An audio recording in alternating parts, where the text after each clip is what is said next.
생각하는 물건이 하나 있습니다. 자전거 바퀴입니다. 차 바퀴도 신기하고 또 신기한 것이 한두 가지가 아닙니다만 자전거 바퀴를 보면 참 신기합니다. 여러분 자전거 바퀴를 다 아시겠습니다만 페달을 밟을 때 이제 힘이 생기죠. 그러면 그 페달에서 나오는 힘을 받는 중간에 축, 기어가 있고 또 바깥에는 그 림이라는 게 있죠. 고무 타이어를 끼울 수 있는 것이 있는데 그게 신기하다라는 게 아니고 그거를 연결하는 작은 그 연결하는 그 심이라고 합니까? 실이라고 합니까? 그게 참 저는 그렇게 신기합니다. 참 가늘잖아요. 그 철사 조금 두꺼운 거에 지나지 않는데 그게 그렇게 힘을 전달하기도 하고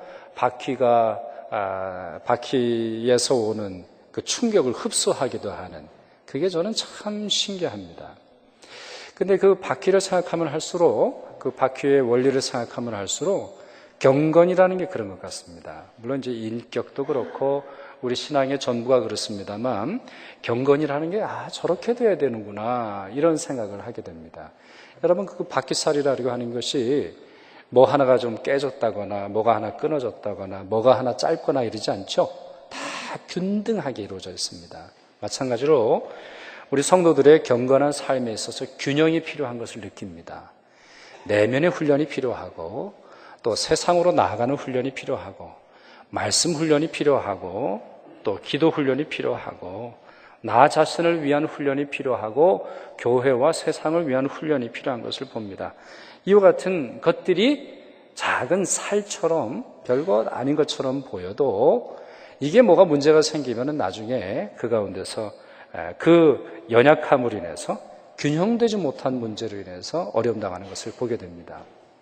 여러분 요즘 우리 그 프로 경기 여러 경기들이 있는데 야구 선수 요즘엔 연봉이 1억 불 정도 연봉은 아니죠. 우리 한 5년 계약에 한 1억 불 정도를 봅니다. 그러니까 한 사람이 돈을 엄청나게 벌죠. 슈퍼스타들이 있고 공 던질 때 공을 칠 때 엄청난 실력을 보여주는 사람들이 있단 말이에요. 근데 이 사람들이 가끔 부상을 당합니다. 몸 전체에 부상을 당하는 게 아니에요.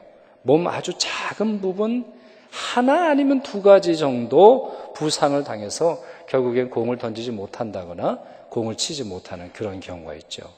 균형이 무너지는 것, 이것이 별로 좋은 것이 아닙니다.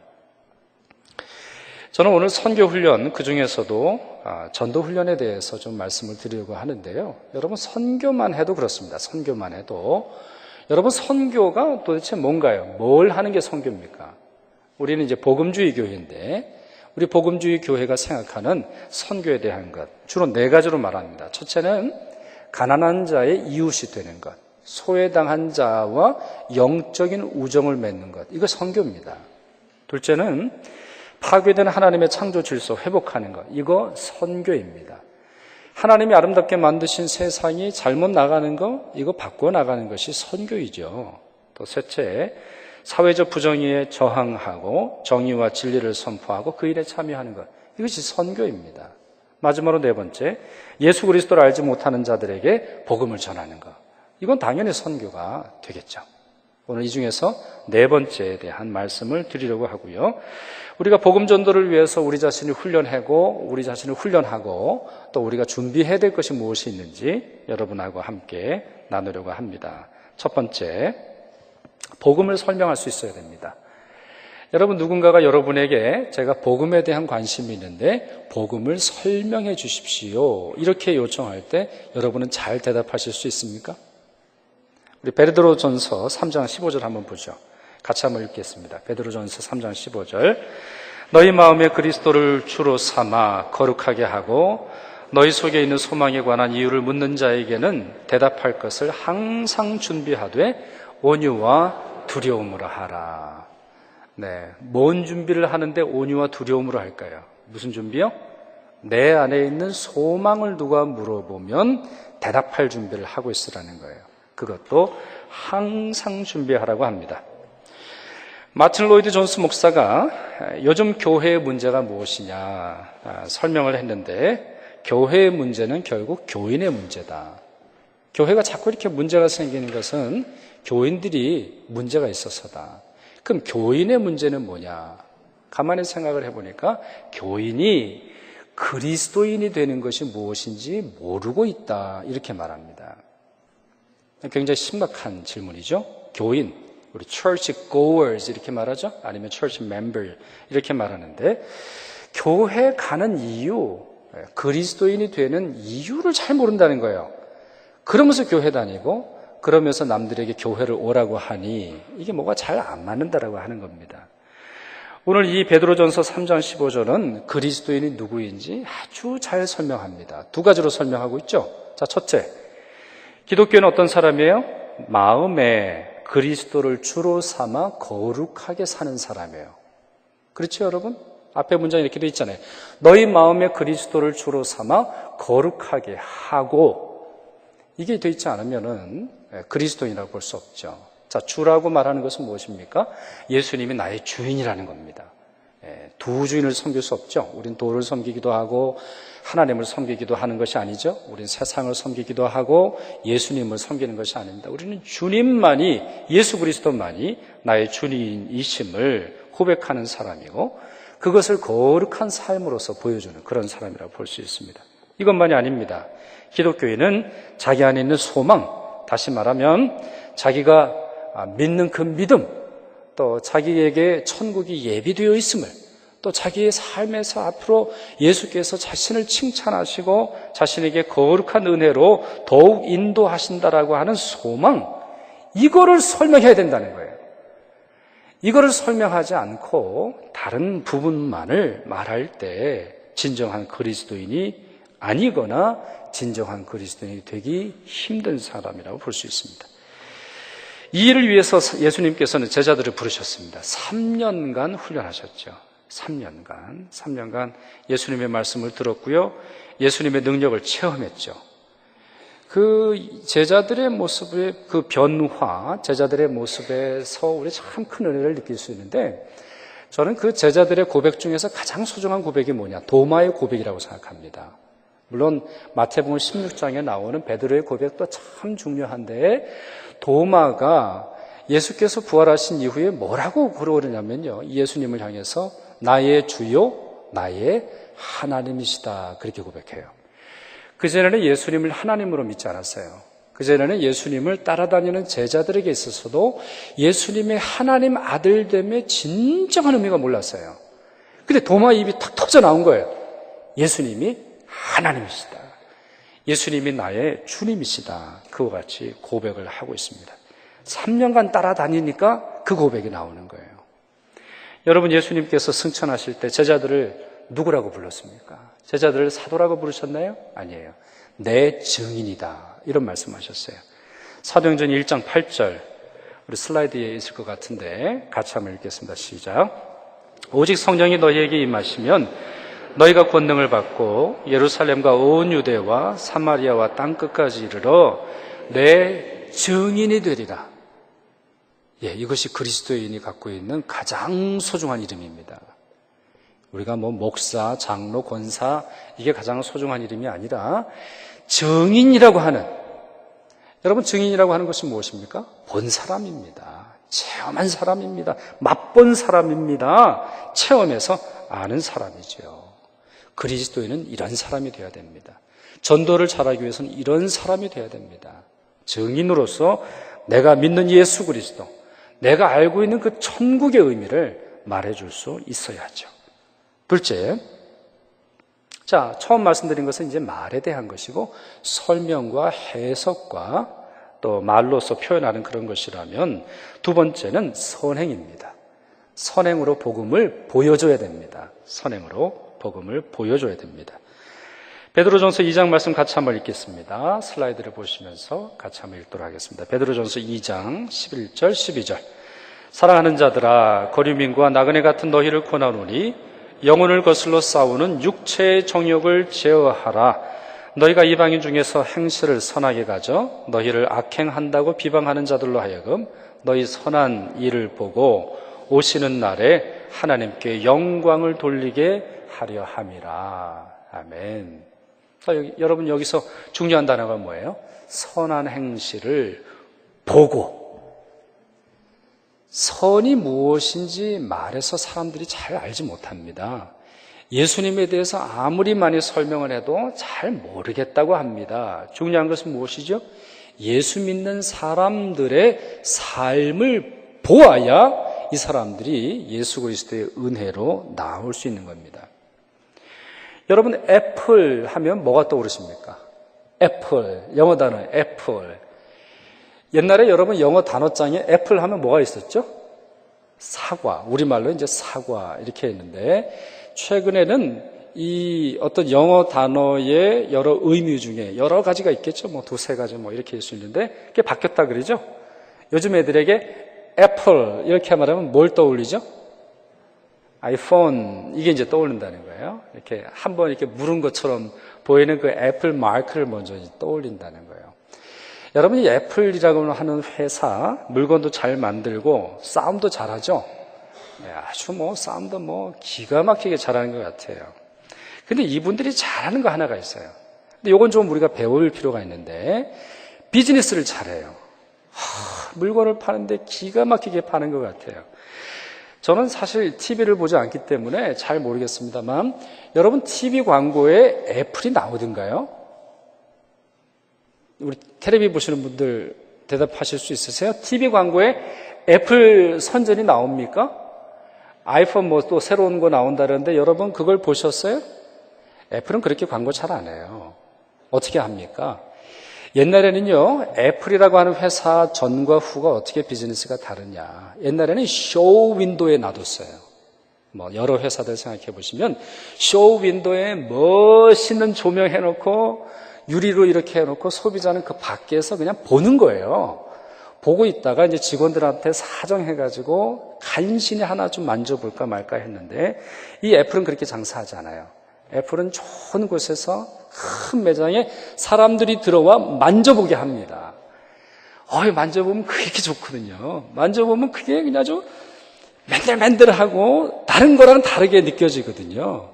그래가지고 사람들의 마음속에 이거를 사야 되겠다라고 하는 욕망을 일으킵니다.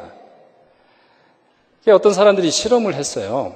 애플 제품을 살 때에 이 뇌가 어떻게 되는가 가만히 보니까 기도할 때 신비 체험이라 하는 거랑 비슷하대요. 또 이건 어떻게 실험을 했을까? 그래서 기도를 해가지고 뭐 방언을 하거나 아니면 거룩한 하나님을 체험할 때 이렇게 뭐 뇌파가 뭐 빨간색, 파란색, 초록색, 뭐 노란색 이렇게 바뀌거든요. 그거하고 비슷해요. 그래가지고 되게 이제 이 기업이랑 뭐 언론이랑 조금 연관성이 있는 것 같은데, 새 제품 나오면 그 언론에서 뭐 보여줍니까? 예를 들어서 뭐 뉴욕에서 처음으로 애플 산 사람 그 얼굴을 보여줘요. 환한 웃음, 얼마나 기뻐하는지 몰라요. 그걸 보여주는 거예요. 이게 애플 전과 애플 후의 비즈니스의 차이예요. 여러분, 복음이라는 것이 이래야 돼요.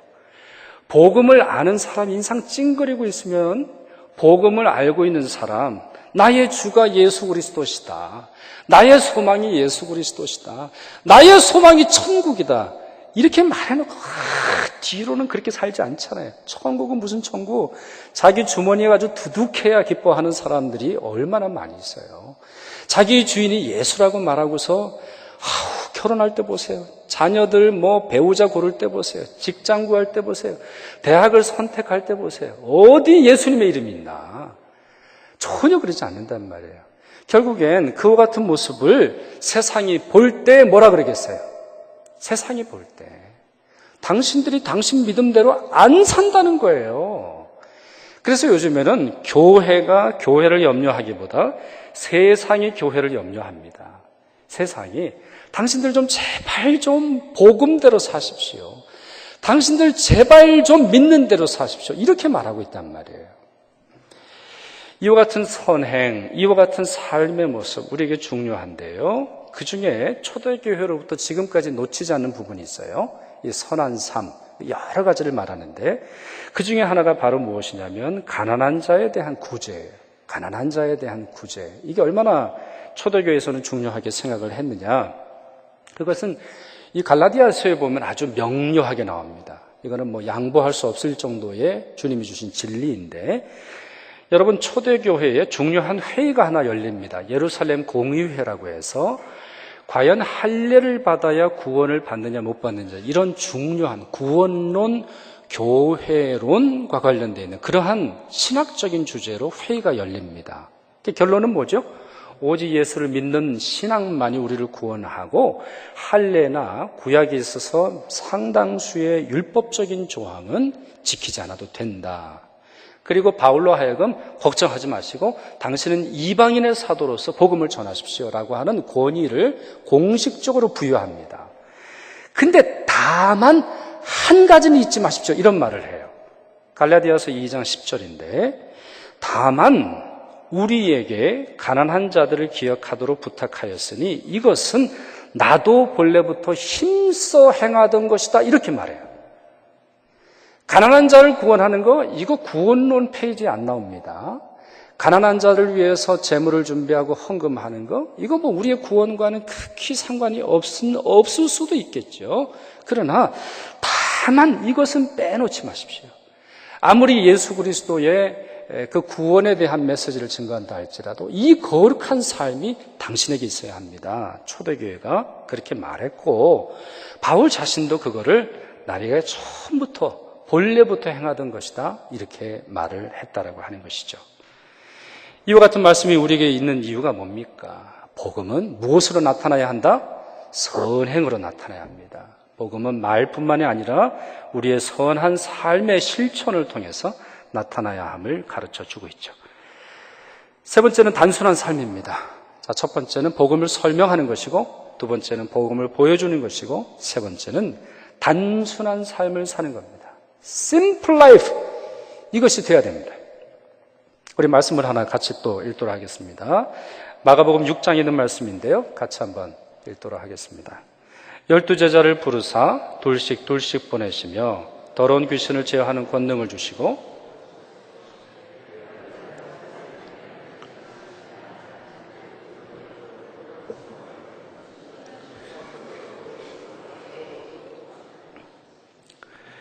여러분, 이 말씀이 은혜가 되십니까?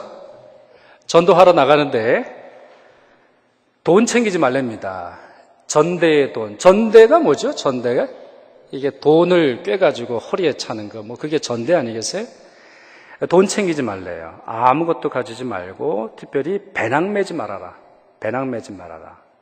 이거는 아마 그 전도하러 다니면서 누가 주는 거 챙길 생각하지 말아라, 이제 그런 말씀인 것 같고, 신만 신고 두 벌 옷도 입지 말아라, 이제 이런 말씀을 하셨어요. 저는 이 말씀을 전적으로 동의하고 전도를 해보니까 정말 이것이 필요하다는 걸 많이 느껴요. 예전에도 한번 제가 설교 중에 말씀을 드렸는데요, 제가 일본의 가고시마라고 하는 곳에서 전도팀을 이끌고 한 열흘간 이제 전도를 했어요. 근데 하루는 보니까 우리가 완전히 전도에 실패한 날이 있었어요. 그날이 무슨 날이냐, 이 가고시마라는 곳 여러분 가보셨는지 모르겠는데 거기가 귤이 유명합니다. 오렌지하고 귤이랑 이렇게 접목을 해가지고 아주 귤이 맛있습니다. 우리 한국 제주 귤도 맛있는데 이 일본 귤도 아주 맛있습니다. 근데 우리가 이제 전도하러 가정마다 방문을 하는데 무슨 일이 있었느냐, 전도하러 가보면 이 일본 사람들이 이제 친절하니까 우리에게 귤을 줍니다. 근데 귤을 주는데 한두 개를 주는 게 아니에요. 완전히 바구니 채로 줘요. 그러니까 복음을 전하러 왔는데 뭐만 하는 거예요? 귤이 왜 이렇게 맛있습니까? 귤 너무 맛있어요. 이래가지고 전도지를 원래 챙기고 이제 우리 전도하려고 여러 소품을 돈 그 가방에 뭐가 채워지는 거예요? 귤이 채워지는 거예요. 그래가지고 뭐 전도한 얘기는 안 하고 귤 먹은 얘기밖에 안 한 거예요. 모든 팀들이 다 그랬어요. 그래서 우리가 깨달았죠. 이게 영적 전쟁이라는 게 이런 거구나. 우리로 하여금 잘 먹이고 친절을 베풀게 함으로 말미암아 복음을 까먹어요. 아주 그 맛있는 그것만 얘기하느라 정말 우리가 무엇을 해야 되는지 잊어버렸다라고 하는 거예요. 특별히 여러분 여기에 말씀에 지팡이 외에는 가지고 가지 말라, 이런 말씀하셨죠? 이거 왜 지팡이가 나올까요? 왜 지팡이? 지팡이는 그럼 왜 가져가도 될까요? 여러분 어떻게 생각하세요? 지팡이. 다른 건 다 챙기지 말라고 하시는데 왜 지팡이는 들라고 하셨어요? 이게 모세의 지팡이라서 그런 거예요? 제 생각에는 지팡이는 하나님께서 주시는 평화의 상징인 것 같아요. 우리가 칼을 가지고 있지 않다라고 하는 것을 보여주고, 또 하나는 이 지팡이가 위로가 되는 거예요. 여러분 등산해 보신 분 계세요? 그러면 지팡이가 얼마나 위로가 되는지 아실 거예요. 어떨 때는요, 한참 길을 걷다가 이 지팡이를 짚고 짝다리만 해도 다리가 좀 쉼을 얻어요. 지팡이를 이렇게 비스듬히 이렇게 기대면서 내 몸을 기대면 그렇게 위로가 될 수 없어요. 저는 이 지팡이를 생각할 때마다 모세의 지팡이도 마찬가지고 이 제자들이 가지고 있었던 지팡이에서 위로를 느낍니다. 오직 예수 그리스도를 통해서 주는 것은 작은 지팡이 하나라도 큰 위로가 된다라고 하는 거예요. 이러한 단순함이 그들로 하여금 예수 그리스도만을 신뢰하게 하고 예수님 한 분만으로 충분하다라고 하는 사실을 보여줄 수 있는 거예요. 이것이 있지 않고 돈 챙기고 사람들이 주는 선물로 자기 가방, 자기의 배낭에 가득가득 채워서 하고는 도저히 복음의 온전함을 이룰 수 없는 것이죠. 그러니 성도는 항상 단순한 삶을 살아야 합니다. 주님의 부르심 속에 순종하여서 주님이 가라 하시면 갈 수 있도록 자기 자신의 단순한 삶을 위해서 노력해야 하는 것이죠. 마지막으로 네 번째, 항상 전도하려고 노력해야 됩니다. 오늘 우리가 본문 말씀으로 읽은 말씀에 이런 말씀이 있죠. 너는 말씀을 전파하라. 때를 얻든지 못 얻든지 항상 힘쓰라. 항상 힘쓰라. 때가 안 좋아도 항상 전도하기에 힘써라 말씀하시고요. 5절 말씀 이런 말씀이 있죠. 너는 모든 일에 신중하여 고난을 받으며 전도자 일을 하며 내 직무를 다하라. 지금 누구에게 말씀하신 거죠? 바울이 하나님의 음성을 듣고 누구에게? 디모데에게 이 말씀을 이제 전해준 거예요. 그럼 당시에 디모데는 뭐 하는 사람이었습니까? 디모데는 어디 있었죠? 에베소라는 곳이 있었습니다. 에베소. 다시 말하면 소아시아, 지금의 터키와 유럽 선교의 거점이었습니다. 가장 큰 교회가 이곳에 있었고 가장 중요한 신학교가 여기 있었고 가장 많은 사역이 이 에베소에 있었어요. 디모데는 그곳의 담임 목사였어요. 그러니 그가 감당할 일이 얼마나 많았겠습니까? 얼마나 많았겠어요. 그가 경험해야 했던 핍박이 얼마나 많았겠어요. 얼마나 고단하겠어요. 얼마나 행정은 많았겠으며 얼마나 설교를 많이 했겠으며 얼마나 많이 성도를 만나야 되고 얼마나 많이 선교사들을 만나야 했겠습니까? 그런데 양보하지 않고 지금 뭘 말합니까? 전도자의 일을 하라. 전도자의 일을 교인들에게 시켜라? 이게 아니죠. 교인들에게 전도자의 필요성을 각성시켜라? 이게 아니에요. 물론 그 말씀이 없는 건 아니에요. 우리 디모데전서에 보시면 내가 너희에게 가르친 것을 가르쳐서 그들이 또 다른 자들에게 가르치리라고 하는 말씀이 나와요. 그거 하지 말라는 것이 아니라 그것 때문에 네가 전도자라고 하는 사실을 잊지 말아라. 이와 같이 말씀하고 있는 것입니다. 충분히 바빴고 디모데가 전도 안 한다고 해서 아무도 뭐라 그럴 이유가 없겠지만 디모데야 너는 전도자 일을 해라. 전도자 일을 해라. 교회 안의 일이 전부라고 생각하지 말고 나가서 복음을 전하라. 그와 같이 말하고 있습니다. 여러분, 교인은 전도를 해도 되고 안 해도 되는 사람이 아닙니다. 그리스도인은 때가 되면 하고 때가 안 되면 안 하는 사람이 아닙니다. 때가 되면 더 해야 되고 때가 안 돼도 이 전도할 노력을 늘 품어야 하는 것이죠. 이와 같은 열정이 있어야 됩니다. 이와 같은 노력이 있어야 됩니다. 이와 같이 자기의 시선을 세상을 바라보면서 그 가운데서 예수께서 어떻게 부르시는지 어떠한 명령을 주시는지 알고 있어야 합니다. 자, 지금까지 제가 4가지 전도 훈련을 말씀드렸습니다. 크게 어렵지 않으시죠? 크게 어렵지 않아요. 여러분 안에 있는 소망의 이유를 묻는 자에게 대답하고 설명할 준비를 하셔야 돼요. 선한 삶을 통해서 복음이 무엇인지 보여주셔야 돼요. 단순한 삶을 사세요. 단순한 삶. 복음이 여러분을 통제하지 못할 정도로 바쁘고 분주하고 세상에 길들여져 있으면 안 돼요. 단순한 삶을 사세요. 단순한 삶을. 그리고 항상 열정을 품으셔야 돼요. 그럴 때 하나님께서 우리를 놀랍게 사용하고 계십니다. 근데 여러분, 이 말씀을 듣다가 여러분도 좀 정리가 되실 텐데 저 스스로 깨닫는 것이 있어요. 아, 이게 전도라는 것이 결국에는 경건이 있어야 되는구나. 경건의 훈련이 돼야 이게 전도가 되는구나. 그리고 전도의 능력이 바로 이 경건에서 오는구나. 내가 예수님을 만난 그 기쁨과 그 감격과 그 의미를 이해하는 것에서부터 전도의 능력이 나오는 것이구나. 이걸 알 수가 있어요. 그래서 많은 성도들이요, 교회를 다니다 보면 이제 전도하기 싫어서 이제 자기의 경건 훈련까지 포기하는 사람들이 많이 있어요. 왜냐하면 결론을 너무 잘 아니까. 더 이상 하다가는 목사 되라 그러고 더 이상 하다가는 전도하라 그럴까봐 아예 그냥 기도도 안 하는 분들이 참 많이 있어요. 은혜를 이상한 데 받는 그런 분들이죠. 자, 이제 제가 설교 결론을 맺어야 할 텐데요. 두 가지 말씀을 좀 드리려고요. 하나는 우화 하나하고 이와 같은 이제 훈련 말씀을 이제 드렸는데 순종에 대한 말씀을 좀 드리고 싶어요. 어떤 이야기가 있습니다. 이건 실제 이야기는 아닌데 우리 교회의 모습을 아주 잘 보여주고 있습니다. 어느 어촌에 그 어부들이 모여가지고요, 물고기 잡는 세미나를 그렇게 열었다 그래요. 그래서 뭐 물고기 전문가도 부르고 또 우리 해류, 이 바닷물이 어떻게 흘러가는지 이 전문가도 배워가지고 정말 잘 배웠어요. 그리고 물고기 잡는 배 다루고 낚시하는 법도 엄청나게 배워서 아주 마음속에 그냥 열정이 타올랐어요. 근데 한 마리도 못 잡았어요. 왜 그럴까요? 왜 그럴까요? 잘 배우고 막 열정이 생기고 막 기쁨이 넘치는데 물고기를 한 마리도 못 잡았어요. 왜 그럴까요? 아무도 물고기 잡으러 안 나가는 거예요. 그러다가 하나 뉴스가 생겼는데 어느 청년이 바닷가에 나갔다가 물고기를 잡았대요. 그래가지고 대석특필이 돼가지고 아니 어떻게 물고기를 잡았냐 이래 또 세미나를 열었어요. 물고기 잡는 간증 듣느라. 너 어떻게 물고기를 잡았냐. 사실 내가 물고기를 잡은 게 아니라 그냥 바닷가에 물고기를 이 그물을 확 던졌더니 나왔어요. 그랬더니 막 사람이 박수를 치고 할렐루야. 원래 저희가 좀 더 크게 해야 되는데 이제 목소리가 아파가지고 할렐루야 하나님을 찬양합니다.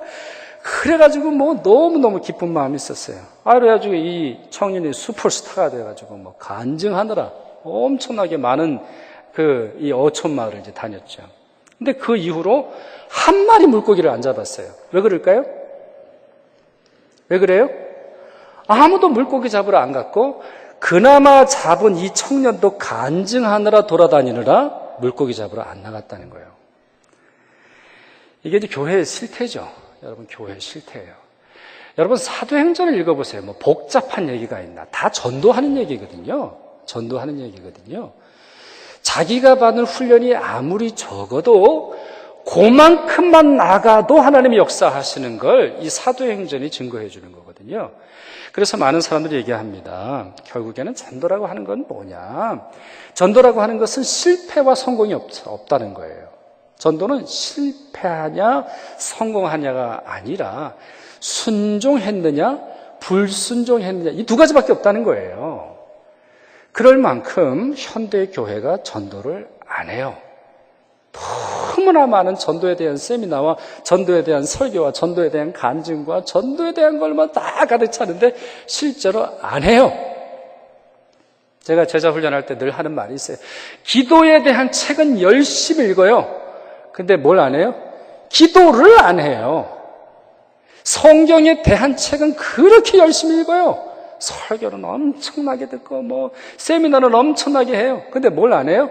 성경은 안 읽어요. 예수에 대한 얘기는 얼마나 그렇게 많이 아는지. 근데 뭘 안 해요? 예수님을 믿지 않아요. 그러니 모르지. 그러니 무슨 능력이 있겠습니까? 여러분, 순종하실 수 있기를 바라요. 여러분이 갖고 있는 이 경건의 모습이 무엇이든지 간에 그 수준만큼이라도 주님 주신 은혜 그대로 전해보세요. 하나님이 얼마나 크게 역사하실지 여러분이 경험하실 것입니다. 여러분, 저희 교회가 매년 우리 11월 달에 교회 설립 기념주일이 되면 전도하는 날로 하고 있죠. 태신자 전도라 그래요. 태신자 전도. 이 태신자 전도의 그 이미지는 어디서 가져왔냐면은 우리가 10달 동안 우리 엄마가 태중의 아기를 임신하는 거하고 같아요. 먼저 아기를 갖고 이 엄마가 10달 동안 자기의 것을 가지고 이제 이 아기를 키우죠. 그리고 10개월이 지나고 나서 그 아이를 이제 출산한단 말이에요. 그러니까 전도도 좀 그렇게 하자는 거예요. 전도도 예수 그리스도를 잘 모르는 사람, 예수 그리스도를 믿다가 실족한 사람을 우리가 한번 태중에 한번 품어보자는 거예요. 기도로 품어보자는 거예요. 사랑으로 품어보자는 거예요. 커피도 사주고 밥도 사주고 뭐라 그래도 그냥 그런가 보다 내 자존심도 좀 꺾어가면서 열심히 키우는 거예요. 아니 엄마들이 그러잖아요. 애들이 배 안에서 발길질을 한다고 회초리를 들는 엄마가 어디 있어요? 그냥 그런가 보다 하는 것처럼 사랑으로 품는 어떤 그러한 기간을 통해서 우리가 전도 초청하는 어떤 그러한 전도라고 볼 수 있습니다. 작년에 한 50명 정도 오셨고 또 이 행사로 인해서 세례받은 분도 있고 또 이 행사에서 우리 무슬림, 이슬람을 믿는 그러한 분도 5분이 오셔서 함께 예배 드리시고 지금도 우리 함께 교제하고 있어요. 참 얼마나 귀한 일인지 모르겠어요. 우리 마음속에 품고 우리가 기도로 품을 때 이런 역사가 일어나는 거예요. 그러니 여러분 순종하시면서 그런 일을 하실 수 있기를 바라요. 이 질문에 1부 예배도 아무도 대답을 안 하시던데 2부 예배는 어떤가 제가 한번 말씀을 드려보도록 하겠습니다. 여러분 아기는 누가 낳죠? 아기 누가 낳는지 잘 모르세요? 여자가 낳죠. 너무 지금 당황하시는 표정이 역력하신데. 두 번째 질문입니다. 아기를 산모가 낳아요? 산부인과 의사가 낳아요? 몇 분은 아시는데 몇 분은 잘 모르시나 보죠? 아기를 누가 낳아요? 산모가 낳아요. 산부인과 의사가 낳는 게 아니에요. 저희 큰애 종합병원에서 낳는데 산부인과 의사 진짜 뭐 하시는 분인지 잘 모르겠어요. 그리고 간호사도 아줌마 조용히 좀 하세요. 아줌마만 애 낳는 게 아니잖아요. 이제 그냥 핀잔 주고 힘주라 그러고 그냥 시간 체크하고 가는 게 다예요. 물론 이제 그 위급한 상황이 있을 때는 이제 의사가 필요하고 가장 결정적인 때는 산부인과 의사가 필요한 것이지만 아기는 산모가 낳는 거예요. 근데 여러분 제가 제 아내에게 질문한 적이 있어요. 저는 이제 남자니까 잘 모른단 말이에요. 왜 아기 낳는데 그렇게 힘들면 아니 무통증 주사 통증 없이 낳을 수 있으면 얼마나 좋냐. 그냥 강력한 페인킬러 먹으면서 애 낳으면 얼마나 좋냐. 그러면 뭐 애 낳는데 그냥 쉬울 거 아니냐. 자기도 잘 모르겠다 그래요. 여러분 중에 아시는 분이 있으시면 한번 말씀해 주시면 좋겠어요. 여러분 그렇지 않죠. 생명의 위협이 있으면 당연히 그러한 의료 과정을 하겠습니다만 아이를 낳는 과정에서 이 통증이 사라지기 위해서 노력하는 사람 많잖아요. 그 통증을 통해서 아프지만 고통스럽지만 그 일을 통해서 생명의 신비가 탄생되는 것이 자연적 원리예요. 그 자연적 원리가 소중해서 아마 페인킬러를 많이 안 쓰는 것 같아요. 여러분 전도는 때로 고통스러울 수 있어요. 어떤 한 사람은 그리스도께로 인도하는 것, 이 산모의 고통에 동반할 수 있어요. 그러나 하나님의 큰 기쁨이 있는 줄 믿으시길 바랍니다. 좋은 교회는 영적인 산모가 많습니다. 영적인 산모가 많아요. 그 교회를 닦아보면 영적인 산모들이 많아서 처음 본 사람도 다가가서 대화도 하고 신앙생활 잘하던 분이냐, 처음 보는데 어떤 분이냐 대화를 나눕니다. 별로 안 좋은 교회는 산모가 적고 산부인과 의사가 많은 교회예요. 아주 안 좋은 교회는 산모는 없고 누구만 많아요? 산부인과 의사밖에 없어. 서로 가르치느라 학설 얘기하느라 애를 낳을 때는 이렇게 낳아야 되고 뭐 할 때는 이렇게 하고 온갖 이론만 판치는 그런 것이 있어요. 그런 교회는 뭐야? 애기가 없잖아요. 영적 생산력이 없잖아요. 여러분 우리 교회는 어떤 교회가 되겠어요? 어떤 교회가 되겠어요? 산부인과 의사는 당연히 있어야 돼요. 문제가 생기면 당장 달려들어야 되니까. 산모가 많아져야 됩니다. 산모가. 여러분과 제가 다 산모예요. 영적으로 다시 정말 탄생되어지는 그 기쁨 속에서 우리의 신앙을 증거하고 하나님의 뜻을 이루는 우리 모두가 될 수 있기를 바랍니다. 기도하겠습니다. 참 좋으신 아버지 하나님 감사합니다. 저희에게 예수 그리스도를 허락하셔서 예수 그리스도의 그 소중한 은혜로 구원받으며 삶의 소망을 품고 살아가게 하시는 것 감사합니다. 또한 저희가 갖고 있는 이 믿음, 이 소망, 이 행복, 이 기쁨, 이 진리 전하고 보여주며 그것을 위해서 단순한 삶을 살아가고 순종하며 나아가는 저희들 되게 하여 주옵소서. 특별히 저희 11월 16일 저희 교회 설립 기념주를 맞아서 우리 교회의 본분인 전도하는 날로 삼고 태신자 전도하고자 하오니 저희 모두가 영적으로 구원의 진리를 증거하며 영적으로 전도하는 데까지 이룰 수 있도록 도와주옵소서. 예수 그리스도 이름으로 기도하옵나이다. 아멘.